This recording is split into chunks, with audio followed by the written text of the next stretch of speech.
ગુજરાતમાં શિયાળાની વિદાય અને ઉનાળાની શરૂઆત વચ્ચે વાતાવરણમાં સતત પલટો જોવા મળી રહ્યો છે. હવામાન વિભાગની નવી આગાહી અનુસાર વધુ એક વેસ્ટર્ન ડિસ્ટર્બન્સ સક્રિય થવાને કારણે રાજ્યના કેટલાક ભાગોમાં ફરી એકવાર માવઠાનું સંકટ ઊભું થયું છે. આ સિસ્ટમની અસર હેઠળ તાપમાનમાં પણ મોટો ઉતાર ચઢાવ જોવા મળશે. હવામાન વિભાગે આપેલી સત્તાવાર માહિતી મુજબ આજે મધ્ય અને દક્ષિણ ગુજરાતના 5 જિલ્લાઓ દાહોદ, મહીસાગર, પંચમહાલ, છોટાઉદેપુર અને નર્મદાના વિવિધ વિસ્તારોમાં છૂટોછવાયો કમોસમી વરસાદ પડવાની પ્રબળ સંભાવના છે.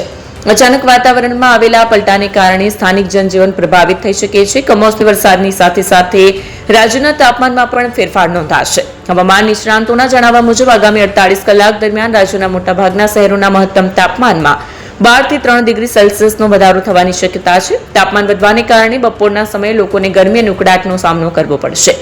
જો કે 48 કલાક પૂરા થયા બાદ વાતાવરણમાં ફરી પલટો આવશે અને તાપમાનમાં 2 થી 3 ડિગ્રીનો ઘટાડો નોંધાશે. લોકોને ગરમીમાંથી આંશિક રાહત મળશે.